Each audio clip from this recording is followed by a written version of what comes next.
Greetings, everybody. This is Danny Pang. Very long time no see, and that is because I have been very busy taking care of my special little guy, little Victor Pang. But today is a very special day because my favorite history channel, OverSimplified, has made a new video after a long 8 months. And this is one channel that no matter how busy I am with my with other things in life, I would always try to squeeze some time to watch and do a reaction in. And also today I am joined by a very special guy. Please give a warm welcome to Mr. Victor Pang. Welcome. Welcome to my channel, Mr. Pang. He is a person who knows as much history as I do, so we would be learning something new today together, wouldn't we? Wouldn't we? So anyway, the new oversimplified video is about the Punic War, part 1, the first Punic War. This is part 1.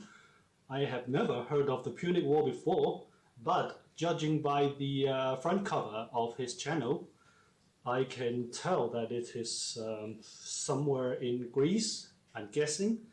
Well, without further ado, let's start. This video was made possible by NordVPN. Click the link below and get an exclusive deal with a huge discount and a 30-day money-back guarantee. Introducing our new, glorious, breathtaking bucket plushie. Limited quantity, available now. Along with some Punic War character pins. Wow. Buy them, or I'll marry your mother. No, you wouldn't. It's your choice. Oh, Marcellus, you Oh, should yep, have a Greece. lot of dignity. Rome. Kiss me. Okay. Hey, Dad. Hi, son. Just reading the newspaper. What can I do for you? Well, you know how you always say Rome is the greatest civilization in the world? It bloody well is. Well, I was just wondering, what makes us so great? How did we come to be? Wow, my son. Boy, let me take you on a journey. To this side of the room. The story of Rome begins with these beautiful baby boys going to town on some she-wolf mommy milkers. That's gross. You're gross! Sorry, son. You're not gross. Son, you're not gross. Well, not all the time. I love you. They're called Romulus and Remus, and when they grew up, in 753 BC, they founded Rome. But there was just one problem. They couldn't agree on which of them should be the king. But they worked it out peacefully, right? Oh, heavens no. Romulus killed Remus's skull in with a shovel. Here's a picture. Our first king committed fratricide? I know. Look at his face. When's the part where we become the greatest civilization, Dad? Well, you see, at first Rome was full of men. Oh, yeah. I'm talking like a real sausage party. You know what I mean? Yes, sir. So we invited some neighboring cities over for a big feast. And then we literally kidnapped all of their women. Here's a picture. Look at that one. She's like, this is messed up. This is messed up. Sorry. I'll be a better father. I promise. So then, finally, after centuries of monarchy. Yeah, you can see how great of a daddy you have than this guy. Be thankful for that. Those tyrannical kings started getting a little too big for their britches. So we overthrew the kings and established Rome as a republic. Is that when all the killing stopped?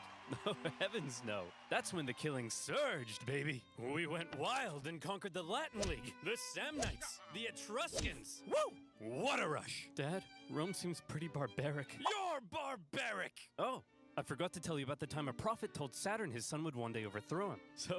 So Saturn literally ate his own son seconds after he was born. I don't want to see a picture. Here's a picture. Dad, look at that! That's messed up, man. Are we really this uncivilized? Hey! If we were so uncivilized, would we use communal toilets where we all fart and poo together in one big stinky, steamy, dirty toilet room? Yeah, Dad. We would! Clean your butt with a sponge! No. Used it. What's wrong with your son, bro? I don't want to be Roman. This is so weird. You're weird! Sorry, you're not weird. I'm sure you're probably fine.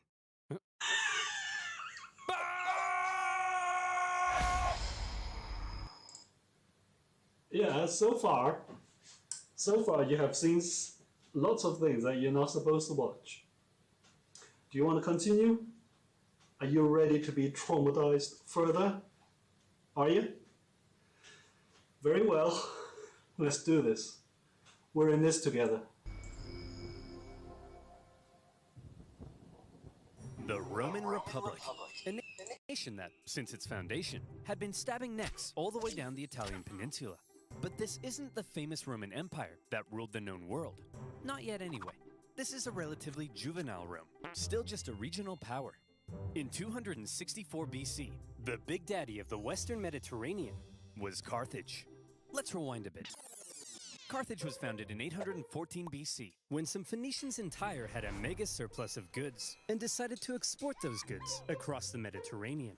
They became the dominant trading power in the region, and to support their growing trade network, the Phoenicians established a number of colonies, one of which was Carthage. Therefore, Carthage began its life as a Phoenician trade colony, and the Carthaginians were actually Phoenicians. Or, if you're a Latin-speaking Roman, they were Punic, hence the name of the video. Over the centuries, Carthage gradually expanded and became the region's base of power. Just like Rome, Carthage was a semi-democratic republic with its own senate and judiciary. But there were also some pretty hefty differences between the two. While Rome was big into farming and stabbing people in the neck, the Carthaginians, on the other hand, just like their Phoenician forefathers, had built their power through trade and navigating the waves. They went here and there, selling ivory tusks, gold, and slaves. And as a result, they were rolling in it. Whenever they weren't busy swimming around in their copious hoards of money, in their spare time, they also possibly enjoyed sacrificing their children to Baal. Don't you feel lucky that you're not born in Rome back in those days? So you wouldn't be sacrificed to Baal. Baal Hamon. The god of... Let me just check my notes. Ah, yes. Plant fertility. Oh boy, these figs aren't looking too hot. Maybe if I throw my son into a burning pit of fire, they'll grow. Have you tried watering them, Dad? No, we'll try that second. As a result of all... Yep, that's logical. If something doesn't grow, you sacrifice your son to the god of it. Their trading, Carthage had emerged as one of the Mediterranean superpowers. But wait, they said. Rome? What the heck is that? Well, I know it's a pretty obscure little country that you've probably never heard of. But this spunky young nation was about to upset the entire region's balance of power. Initially, the two sides enjoyed relatively friendly relations, and had even signed a couple treaties. But it was a relationship that was practically destined to turn sour. See, Rome had a thing where they liked to aggressively expand their boundaries, often viewing such expansion as a defensive act. Kinda like when you kill your neighbor, because you knew eventually they would have tried to kill you first. Meanwhile, Carthage was extremely protective of its wealthy trade network. So if you put a very strategically important island between them, well, 2 + 2 = war. Tensions rose, and the two sides began viewing each other with increasing disdain. The hard-working Romans looked across the water at the money-hungry Carthaginians and said, "Look at those dishonest crooks. Bet they've never done an honest day's work in their lives." And the Carthaginians looked back and said, "Look at those simple-minded brutes. Bet they've never sacrificed a baby in their lives." Yeah! While war between the two superpowers seemed inevitable, the event that finally triggered it was a little unexpected. The whole thing began with a few simple mad lads on a wild night out. These mad lads are called the Mamertines. They were Italian mercenaries employed by the tyrant of Syracuse here. But when he died, his successor said, "Sorry fellas, we don't need any big burly men with sharp sticks anymore. You can all go home." The Mamertines, as it turned out, didn't want to go home. So instead, they went to the nearby town of Messana and said, "Hey man, we are but poor little buff boys without a home. May we come in?" Aw, poor fellas. Sure thing. Just so long as you promise not to massacre all of us. We promise. Yep. As good a promise as it does back in the days. The Mamertines then massacred all of them. Well, not all of them, just the men. And they stole their homes and families. Ha! This is my house now. This is my best dad ever mug now. and you guys are my new family. Son, wanna go play catch with your old papa? You're not my real dad! Ugh, teenagers. Am I right, dear? You're not my real husband! Ugh, I'm so trapped in this marriage. Then get out! No, Messana was now controlled by the Mamertines, and they began raiding up and down the Syracuse coastline. When the new ruler of Syracuse saw this, he wasn't happy. The Syracusans began fighting back, and in response, the Mamertines said, "Oh crap, they're fighting back? What do we do? Quick, we'll convince the Carthaginians to come and save us." Oh no! We're in trouble, and we need a big, strong empire to come and rub our bellies. Why are you saying it like that? If I was a big, strong empire, I think I'd like to be seduced. See? It's working! The Carthaginians had long dreamed of controlling all of Sicily. They had been fighting Syracuse and their Greek influence on the island for centuries. Is that flag is just a head with 3 bendy legs? What? Can you believe that? Can you believe that, Mr. Pang? Can you believe that? And now, here was a great opportunity to get one over on them. So Carthage promptly answered the Mamertines' cry for help and sent a force to garrison Messana. As it turned out, however, some within the ranks of the Mamertines weren't too happy with the occupying Carthaginians, and they sent out a second cry for help to Rome. When it reached the Roman Senate, they were a little more hesitant. Going to help the Mamertines ran the risk of triggering an all-out war with Carthage, and they had only just finished conquering the Italian peninsula, so they were kind of tired. Plus, the Mamertines were all the way across the water. They had never made a leap like that before, so you would assume that to avoid any conflict with Carthage, the exhausted Romans would probably sit this one out. But you would assume wrong. Rome just couldn't resist a good chance for war. Why? Well, there's something you gotta understand about Rome. See, as a republic, they were hell-bent on preventing any one man from ever gaining too much power. And so rather than having one leader, Rome had 2, called consuls, who shared power. These consuls could also only serve for 1 year at a time, before new consuls were elected.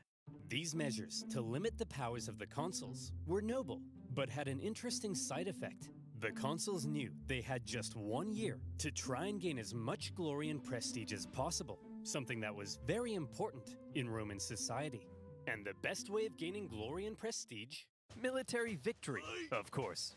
The Roman political system basically ended up encouraging these Roman militaries and politics. Roman politics and militaries were intertwined. Yep. Senators were often also military generals. Consuls led the armies. Consuls served 1-year terms. Consuls had 1 year to go and crack as many skulls as possible. Yep. Civilized. consuls to go out and be as aggressive as your Italian grandmother when you don't eat all the spaghetti. And so the glory-seeking consuls convinced the people to vote in favor of going to Messana. And in they went. Upon the arrival of the Romans, the Carthaginians in the city, amongst the confusion, were forced to leave. Now, in contrast to Roman aggression, the Carthaginian military had a slightly different philosophy. All right, that kids, is a very listen up. interesting point If of you want to view. grow up to be Carthaginian military leaders, there's a few things you have to understand. If you fail to succeed on the battlefield, that's a crucifixion. Showing cowardice, that's a crucifixion. Hello, sir. What are you doing here? Aren't you meant to be in Messana? Yeah, but the Romans showed up. So you just left? Sure did. That's a crucifixion. I believe that's a crucifixion. The Roman consuls were awarded for victory, and therefore tended to be aggressive go-getters. By contrast, the Carthaginian generals were brutally punished for failure, and so they tended to be more cautious and restrained. This dynamic is helpful for understanding some of the crazy things that happened during the Punic Wars. So, the Romans have crossed over to Messana, and now there was some red on the island. Hit that panic button. This turn of events was unacceptable to both Carthage and Syracuse, so the traditional enemies teamed up to kick the Romans off their island. They surrounded the city and said, "Hey, you jerks! This isn't your island! Come out of there at once!" Okay, what We're coming! See, Phil? You just gotta speak with authority. That's what being an alpha male's all about. Hey, man. Oh, you brought your weapons and armor? No, I didn't mean... Oh, crap. Out the Roman legions came to engage the Carthaginians in battle, and they sent them packing. With the Battle of Messana, whether intended or not, by going to help the Mamertines, the two sides had just slipped into an all-out war. With the initial Roman victory, towns across Sicily, including Syracuse, began switching allegiance, because being a winner is more fun. But the Carthaginians weren't about to just give up that easily. In 262 BC, they began building up their forces at Agrigentum. So the Romans, being aggressive go-getters, aggressively go-got them. The Romans immediately laid siege, hoping to starve out the Carthaginian garrison. However, because this was the first time Rome had been fighting outside the Italian peninsula, across the water, they struggled to supply their forces, and before long, the Romans were as starving as the Carthaginians they were besieging. They had to forage for food, leaving them open to ambush. And when Carthaginian reinforcements arrived, creating a double siege, things got really bad. Everybody starved each other for months until nobody could take it anymore, and they all finally came out for battle, which Rome won. Here's the report from the recent siege at Agrigentum, sir. We killed 30,000 while only suffering 7,000 losses? That's amazing! We're the best! Yes, sir. Whoops, those are the wrong way around. What? We lost 30,000? We're the worst! But we won, right? Yes, sir. But we also got our asses kicked. Yes, sir. So are we the best or the worst? Yes, sir. The Roman... That was very skeptical claps. Yeah, again, if you lost more men than the enemies, do you really consider yourself the winner? Well, I guess they do, as they have claimed the land, won the battles, and etc. Romans won at Agrigentum because they were aggressive go-getters, and they now began eyeing up the possibility of conquering the entire island. But they also suffered very heavy losses, and it was clear they couldn't sustain a campaign if they couldn't supply their troops. Here's the issue. Sicily was an island. Islands are surrounded by water. A strong navy would be vital for supplying troops and winning the war. Here was Carthage's navy, and here was Rome's. I think you can see the problem. Historians debate just how much naval experience Rome had at this point. Presumably, they must have had something to defend their shoreline. But whatever it was, it would have paled in comparison to the Carthaginian juggernaut. And so Rome had to figure out exactly what to do about all this water. Come on, men! We're not gonna let some pansy candy-ass water get in the way of our glorious victory against Carthage! Charge! Tell my kids I love them! We're gonna need a bigger boat. What's a boat? I don't know. If the Roman... Correct me if I'm wrong. I don't think this is the king or the troops or the empire or the time or place where there was... I think there was somebody who ordered his troops to charge at the water because he was declaring war on Poseidon or something. I don't think this is it. Wanted to win this war and obtain Sicily. There was only one thing for them to do. I guess we're just gonna have to go. Is this the same Sicily as the where the Godfather Vito Corleone came from? Is this the same Sicily? Maybe. But this is 700 plus BC.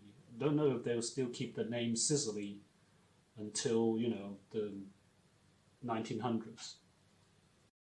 Go ahead and build ourselves a war fleet, aren't we? From scratch? From scratch. But we don't even know how. Never mind how to fight with one. Don't worry, Hank. We're up to the challenge. Come on, guys. We're Romans. And Romans aren't afraid of anything. And so, the Romans worked long and hard trying to figure out how on earth you actually build the latest style of warship. In the end, they had a bit of luck on their side. A Carthaginian quinquereme ended up accidentally grounding on a Quinquereme. I need to look that up later. Never heard of it. I quite like the word. Quinquereme. Italian soil. The Romans found it and copied the design. While the new fleet was being built, the Romans trained rowers on land. And would you believe it? The Romans put together a full fighting fleet of 120 warships in just 2 months. A staggering feat. Now, I know what you're That's thinking, very impressive. but oversimplified. If the Romans can build a war fleet from scratch in 2 months, then why does it take you half a year to make a video? Well, my valued subscriber, I think you should shut up. What the heck? How on earth did the Romans learn how to build a war fleet? Well, I do want Oversimplified to make more videos more quickly, but with the quality of his videos, I really wouldn't mind to wait for that long. But it would be great if he could make more.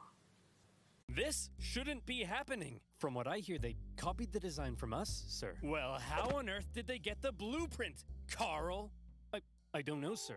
But I'll tell you what.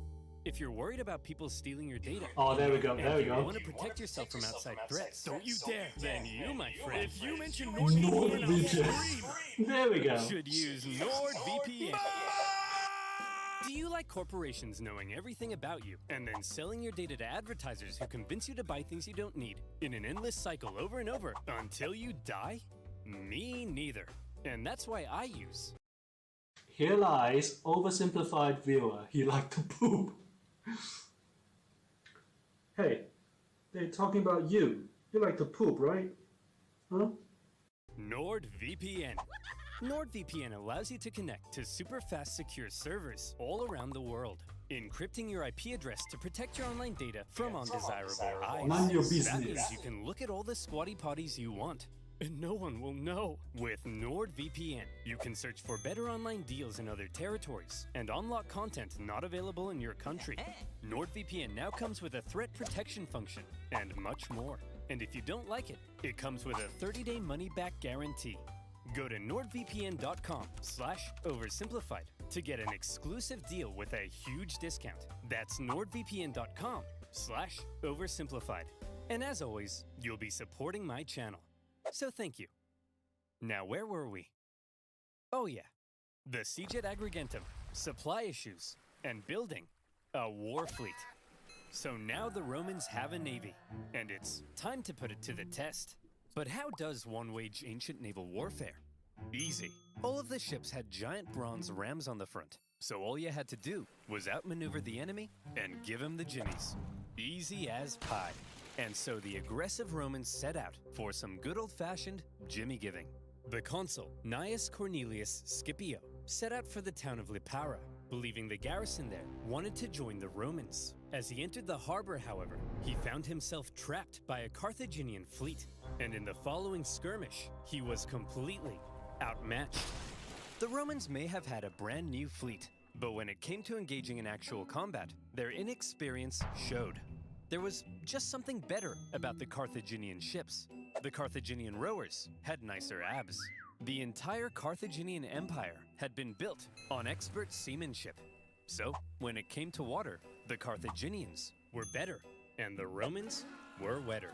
In their initial skirmish, the Romans were beaten so badly that the consul, Scipio, was given a nickname, Asina. And if you're wondering what that means, just drop the Ina. So what were the Romans to do? How could they possibly stand up to this Carthaginian super? Look at his abs. Well, Hot there's something dog. you gotta understand about the Romans. Back when they found that Carthaginian ship and copied its design, that wasn't a one-off thing. Copying their enemies was as Roman as punishing murderers by sewing them into a leather pouch with a monkey, snake, and rooster, and then throwing them into a river, which is a thing they did. Wait, what was I talking about? Oh yeah, copying their enemies. Many of the most famous Roman inventions were actually borrowed. Aqueducts, chariot racing, their gods. Even in warfare, the Romans would get pierced by a Sabine javelin, and they'd be like, wow.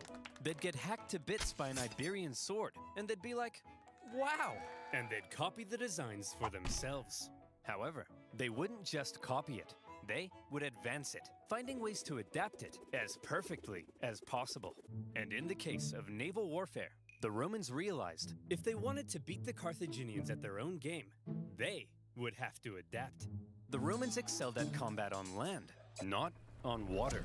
But what if, they said, we could somehow turn a sea battle into a land battle? Sounds crazy, right?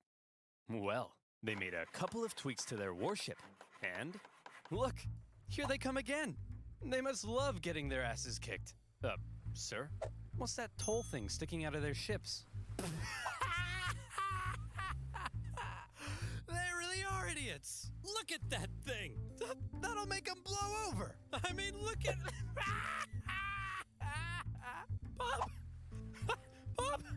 Get your camera out. Take a picture of it. I mean, how stupid can you be? Let's just add a big wooden tower to our ship that'll weigh us down and blow us over in the wind. I mean, what does that thing even do? The Romans. Is like a siege tower, but the siege is a siege on the other ship. Quite clever, actually. Quite clever. Built a big swinging spiked gangway called the corvus. So when the Carthaginian ships approached to ram them, the Romans would just slam them. The Carthaginians tried going around. No problem. The corvus could swivel. Try going behind. The Romans would huddle to the coastline. It was foolproof. Those big, sexy Carthaginian rowing muscles could flex all they want, but they were no match for the Roman mind. So ladies, you see, what really matters is what's on the inside. Please go out with me. And with that, the Romans, who had only just recently began dabbling in the art of naval combat, thanks to their ingenious corvus, had just managed to outclass the Mediterranean seafaring superpower. The Carthaginians were stunned, and the general in charge of the defeated Carthaginian fleet, well, you better believe that's a crucifixion. With their newfound control of the seas, the Romans could now more easily blockade coastal cities and supply their legions on land. Surely, the Romans were now free to unleash their aggression all over the island. Haha! Hey Carthaginians, what are you gonna do now that we're free to rampage across the island? We're gonna go inside these walls and close this gate. Oh, come on guys, stop messing around. Come out so we can kill you. No. Oh, come on. No. Oh, no. To counter the new Roman supremacy, the Carthaginians decided to engage in a defensive war of attrition, forcing the Romans to engage in siege after lengthy siege. The war in Sicily became a long, hard, back-and-forth slug. One by one, cities slowly fell as the Romans gained ground. Occasionally, the Carthaginians countered and even pushed them back, only for the Romans to rebound again. And whenever a city did finally fall, the Romans could delight in slaughtering the entire population and selling any survivors into slavery, which was pretty standard procedure at the time. In general, the campaign on land was progressing much slower than the Romans had hoped, and quite frankly, they were getting sick of it.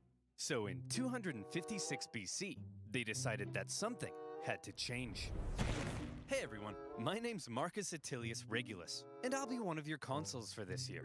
Look, as I'm sure you all know, Sicily's being a bit of a drag. Sure, I could go and spend my entire year as consul besieging one single city, but they'll never make a naked statue of me for that. So here's the new plan.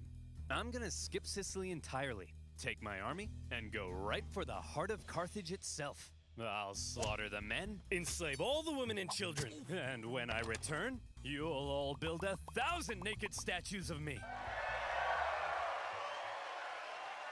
Marcus, that women and children stuff, that seems pretty evil and barbaric. No, Jim, it's perfectly normal in the ancient world. Sometimes we even chop their pets in half. Okay, guys, looks like the Romans are coming straight for us this time. And what will they do when they get here? They'll kill us all.